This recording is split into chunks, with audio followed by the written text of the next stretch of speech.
Hello friends, आज हम पढ़ेंगे हमारी आगे की टर्मिनोलॉजी। जिस किसी ने भी मेरा प्रीवियस का वीडियो नहीं देखा है उसकी लिंक मैंने आपको डिस्क्रिप्शन में दे दी है। ठीक है, नेक्स्ट आज हमारी टर्मिनोलॉजी पढ़ेंगे हम आगम या आय, जिसे हम इंग्लिश में बोलेंगे रेवेन्यू। आय से हम सभी का अभिप्राय है जो हम कमाते हैं, जो हमें एक सुविधा या काम करने के बाद हमें प्राप्त होती है। ठीक है, जब व्यवसायिक लेन देनों के फलस्वरूप व्यवसाय के स्वामियों की प्राप्ति में वृद्धि होती है तो उसे आगम या आय कहते हैं। स्वाभाविक सी बात है, जब भी कोई एक व्यापारी उसका लेन देन करता है, कोई सामान बेचेगा तो उसे जो उस सामान बेचने से जो उसे प्राप्ति होती है, तो किस चीज़ की प्राप्ति होती है? पैसे की, जिससे उसकी किस चीज़ में वृद्धि होती है? आय में। तो इसे हम कहेंगे आय या आगमन। आय माल की बिक्री और सेवाओं की बिक्री से भी हो सकती है। स्वाभाविक सी बात है, आप माल को बेचोगे जब भी आपको आय प्राप्त होगी और सेवा दोगे जब भी आपको आय प्राप्त होगी। नेक्स्ट है व्यय, मतलब एक्सपेंसेस। ऐसे खर्च जिनका लाभ प्राप्त कर चुके हैं अथवा जिनका लाभ तुरंत समाप्त होता है या तुरंत समाप्त होने वाला होता है, वो व्यय कहलाते हैं। आप लोग व्यय कैसे बोलोगे? अगर आपने किसी को किराया भुगतान किया तो वो भी क्या कहलाएगा? एक प्रकार का व्यय। आप आपके एम्प्लॉयज़ को सैलरी दे रहे हो तो वो चीज़ भी क्या कहलाएगी? व्यय। इसे व्यवसाय संचालन के कारण स्वामियों की देयताओं में कमी भी कहा जाता है। स्वाभाविक सी बात है, जब भी एक व्यापारी अपने कर्मचारियों को वेतन देगा तो उसकी जो आय है उसमें कमी हो रही है, तो इसे हम क्या बोलेंगे? देयता की जो आय है उसमें भी इसको कमी कहा जाता है। बेचे गए माल की लागत का मूल्य वेतन, मजदूरी, ब्याज और किराए के कारण स्वामी की देयताओं में प्रायः कमी आ जाती है। वेतन देगा, मजदूरी देगा, ब्याज देगा, किराया देगा, तो उसके स्वामी की जो देयताओं में कमी आती है, ये खर्च भी क्या कहलाते हैं? व्यय कहलाते हैं। इसी प्रकार आगम प्राप्त करने के लिए प्रयोग की गई वस्तु एवं सेवाओं की लागत को व्यय कहते हैं। इसी प्रकार हम आय प्राप्त करने के लिए जो भी वस्तु खरीदते हैं या सेवाएं खरीदते हैं उस पर भी हमको व्यय करना पड़ता है, तो वो भी क्या कहलाता है? व्यय। नेक्स्ट है हमारा खर्च या एक्सपेंडिचर। जब कोई संपत्ति क्रय की जाती है अथवा कोई सेवा प्राप्त की जाती है तब जो व्यय किया जाता है उसे खर्च कहते हैं।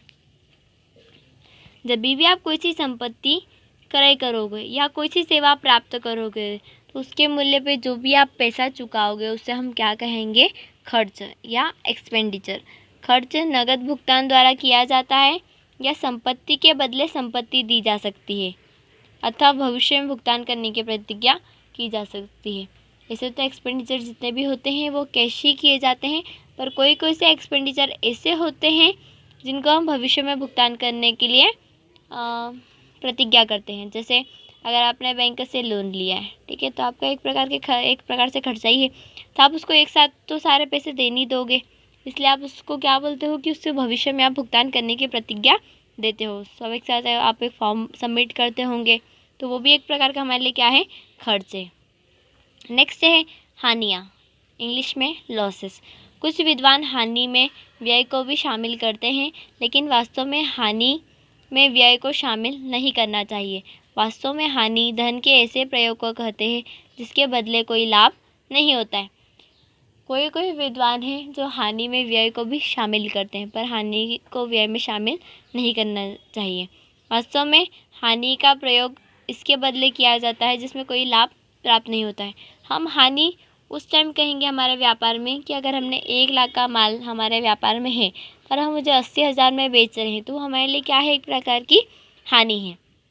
जैसे दूसरों को क्षतिपूर्ति के रूप में दी गई रकम अग्नि के प्रकोप से हुई हानि।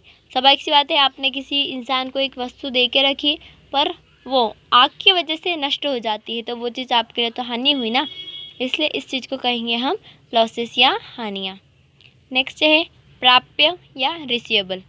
प्राप्य शब्द से आशय है मतलब प्राप्त होना। प्राप्य का आशय व्यवसाय द्वारा बाह्य व्यवसायी से आगमन खाते से प्राप्त राशि से है। जब हम माल उधार बेचते हैं तो क्रय करने वाला व्यक्ति को देनदार कहते हैं। कुछ देनदार हमारे द्वारा लिखे गए विपत्रों पर भुगतान करने की सहमति देते हैं, जिन्हें प्राप्य विपत्र कहते हैं। प्राप्य विपत्र ऐसे विपत्र होते हैं जिससे आपको आने वाले समय में उस पत्र से पैसे प्राप्त होते। जब भी हम किसी व्यक्ति को उधार माल बेचेंगे तो जिस व्यक्ति से हमें पैसे लेना है वो हमारा क्या कहलाएगा? देनदार। और इसी वजह से हम कुछ उन देनदारों से एक विपत्र पर हस्ताक्षर कराते हैं और उस विपत्र को हम क्या कहते हैं? प्राप्य विपत्र। ये विपत्र चालू संपत्ति होते हैं और इनका भुगतान 1 वर्ष के अंदर ही प्राप्त हो जाता है। ये विपत्र हमारे लिए क्या कहलाते हैं? चालू संपत्ति कहलाते हैं, जिनका भुगतान 1 वर्ष के अंदर ही करना आवश्यक होता है। प्राप्य को चिट्टे के संपत्ति पक्ष में दिखाया जाता है। जो रिसीवेबल्स है उसको हमारी बैलेंस शीट में असेट्स साइड दर्शाते हैं, क्योंकि ये इसका पैसा हमें प्राप्त होगा। ठीक है। नेक्स्ट है देयताएं, इंग्लिश में पेबल्स। देयताओं का आशय व्यवसाय द्वारा बाह्य व्यक्तियों को भुगतान करने से है। जब हम माल उधार खरीदते हैं तो विक्रय करने वाले व्यक्ति को लेनदार कहते हैं। कुछ लेनदार उधार विक्रय के बदले विपत्र लिखते हैं जिस पर हम भुगतान करने की स्वीकृति देते हैं। इन्हें देय विपत्र कहा जाता है। अब नेक्स्ट है पेबल्स, मतलब देना। देयता का आशय व्यवसाय के बाह्य व्यक्तियों के भुगतान करने से। जब हम किसी से उधार माल खरीदते हैं तो हमने किसी व्यक्ति से जब उधार माल खरीदा है तो हम उस व्यक्ति को उस टाइम पैसे अगर नहीं देते हैं तो वो व्यक्ति हमसे एक विपत्र लिखवाता है जिसे हम आने वाले समय में भुगतान करेंगे। तो वो चीज़ क्या कहलाएगी? देय विपत्र या देयताएं। देय विपत्र को देयताएं कहा जाता है। इन्हें चिट्ठे के दायित्व पक्ष में दिखाया जाता है, क्योंकि हमारा दायित्व है उस व्यक्ति को पैसे चुकाना। नेक्स्ट है पूंजीगत व्यय, मीन्स कैपिटल एक्सपेंडिचर। पूंजीगत व्यय का आशय उन व्ययों से है जो स्थायी संपत्ति क्रय करने, संपत्ति के उत्पादन शक्ति में वृद्धि करने, संपत्ति को प्रयोग योग्य बनाने, पूंजी एकत्रित करने या व्यापार के लाभ बढ़ाने के उद्देश्य से किए गए हों। पूंजीगत व्यय उन व्ययों को कहेंगे जो हमें एक संपत्ति क्रय करने के लिए लगाए गए हो या उसकी उत्पादन शक्ति में लगाए गए हो। उन सब व्ययों का हम क्या कहेंगे? पूंजीगत व्यय। नेक्स्ट है आगमत व्यय, मीन्स रेवेन्यू एक्सपेंडिचर।